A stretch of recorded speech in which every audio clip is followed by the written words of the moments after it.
sabemos que la gente se entusiasma mucho con tus columnas, que además también consigue información que habitualmente no están en los medios masivos y nosotros queremos seguir dándola.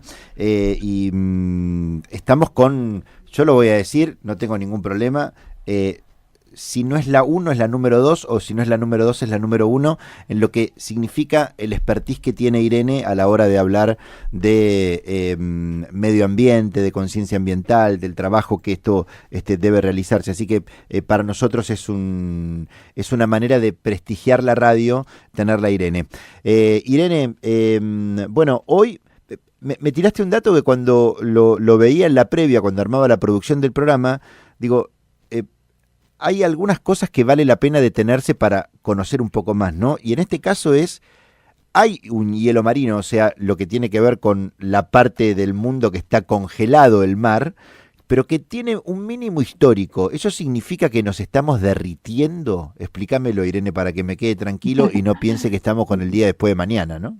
Mira, la verdad que la situación es complicada porque no es algo que lo dice cualquiera en el sentido de a nivel global. Vos sabés que hay observatorios especializados en ver este tipo de, digamos, de cuestiones de cambios en la geografía de nuestro planeta. Ujú. Y la agencia Copernicus, justamente, que es una de ellas, lo que alertó es que este verano, sobre todo en el mes de febrero, el hielo marino, que bueno, en gran medida impulsa digamos, a ver, ¿cómo te puedo decir? Es el que atempera, de alguna manera el océano atempera las situaciones climáticas mundiales, porque la Tierra se calienta y se enfría mucho más rápido que el mar. Ujú. Entonces, el hecho de que nosotros tengamos mucho océano, por lo menos en el hemisferio sur, que eso nos favorece más que en el hemisferio norte, Ujú. y que tengamos hielo, eh, es una ventaja frente a esta situación terrible del calentamiento global. Pero en el mes de febrero, lo que la agencia Copernicus, digamos, dice es que el 26% fue el 26% por debajo del promedio normal durante febrero, ¿no? De otros años, de años anteriores. O sea, es la primera vez que se ve tanta, digamos, tanta disminución del hielo marino. Vos sabés que en los polos, por más que estemos en verano, acá en el hemisferio sur, siempre hubo hielo. De hecho, yo, digamos, soy testigo presencial porque estuve dictando ecología antártica hasta la pandemia en la base Marambio y iba con el Hércules y se veía perfectamente llegando a la base Marambio, que está en una meseta, digamos, en una isla alta, todo el hielo y cada vez se ve menos. Yo charlando con gente que viaja en el Hércules periódicamente, sobre todo en el verano, en las campañas antárticas, me dicen que cada vez se ve menos hielo. Vos sabés que el Hércules vuela muy bajo, Sí, porque es turbohélice, sí, entonces se ve sí. perfectamente. Ujú. Y bueno, es dramático, o sea que no, digamos, yo lo leí en Copérnicus, dije, claro, pero esto además yo lo vi y además lo Ujú. vivo con mis colegas que van permanentemente, ¿no? Claro, claro. Ahora, Por- Irene, necesito hacerte esta pregunta. ¿Ese hielo se vuelve a construir, se vuelve a reconstruir? O sea, ¿es como que yo lo pongo en una cubetera en el freezer y vuelvo a tener hielo? ¿O en realidad, una vez que se perdió, la reconstrucción es mucho menor? Mira, está muy buena tu pregunta porque nosotros ahora, bueno, por supuesto estamos en verano, pero cuando llegue el mes de junio, julio, agosto, se supone que algo más se congela. Lo que pasa es que cuando vos vas viendo la cantidad que se descongela y se congela año a año, cada vez es menos lo que se vuelve a Ujú. recuperar. Ujú. Y esto es una terrible desventaja porque vos pensás que las masas de hielo son prácticamente como si fuera agua destilada, digamos, no tiene sal, Claro. ¿no? Ujú. El hielo es justamente es un reservorio de De agua agua dulce. potable, podríamos decir. Ujú. Eh, entonces, cuando vos ves que se está derritiendo un cuarto más de lo normal de otros años anteriores, como este 26% que dice Copérnicus, después con lo que se recupere va a ser siempre menos y entonces eso es agua dulce que se perdió en el océano salado.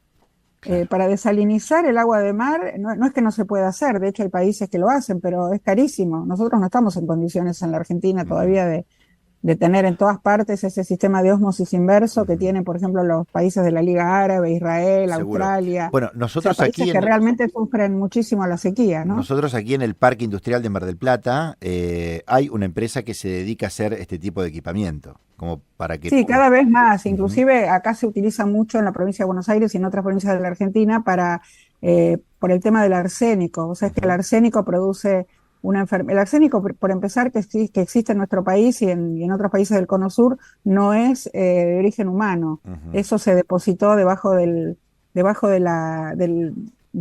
la llanura del Cuaternario, digamos más o menos en la época que apareció el ser humano sobre la Tierra, ajá, mucho antes, cuando fue la orogenia terciaria, cuando se elevó la cordillera de los Andes, en el Loess, que es un tipo de suelo particular, ahí hay arsénico. Entonces, cuando la naturaleza depositó la llanura encima y después hay lugares en la provincia donde se extrae agua de pozo, es necesario utilizar este sistema que vos mencionás, además de que se usa para potabilizar, por ejemplo, para liberar de arsénico el agua que se depositó de manera natural, ese arsénico. O sea, es una tecnología que sí, desde ya existe en nuestro país, pero se usa en casos muy extremos y muy ultra necesarios. O sea, si vos tenés agua potable proveniente de otras fuentes, no tenés que recurrir a esto que es muy caro. ujú, bien, ¿Entendés? bien. Eh, Volviendo a lo que vos me preguntabas, la verdad es que esto es una situación muy complicada porque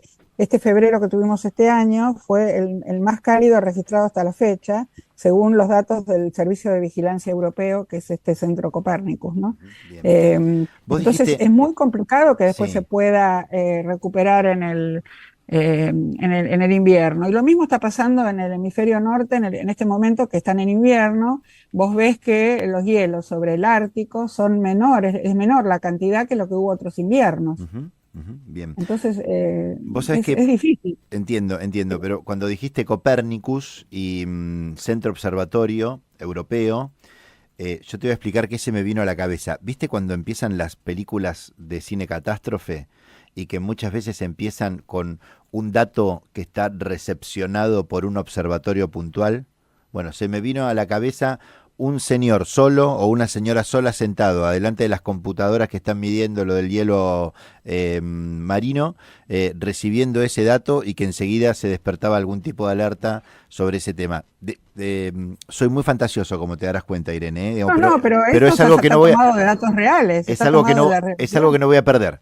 Quiero que lo sepas Lo que también. pasa es que, bueno, en general es un equipo. Y esta noticia en realidad se supo, bueno, yo tengo una alerta que Ujú, después busco si está en los medios o no, pero a veces aparece en los medios, pero en recuadros chiquititos, ¿no? ujú, Porque justamente el mínimo anual se alcanzó el 1 de marzo, o sea, hace 10 días, ¿no? claro.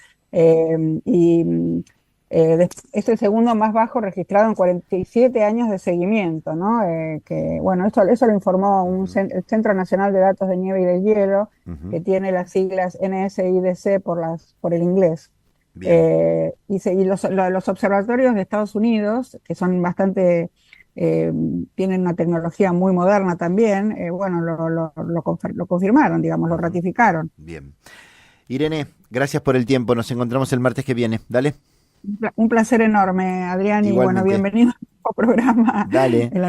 Sí, como te decía, un placer seguir Ujú. con ustedes. Igual, Beso igual, grande. igual para nosotros. Irene Weiss es una de nuestras columnistas y la sostenemos aquí en la radio.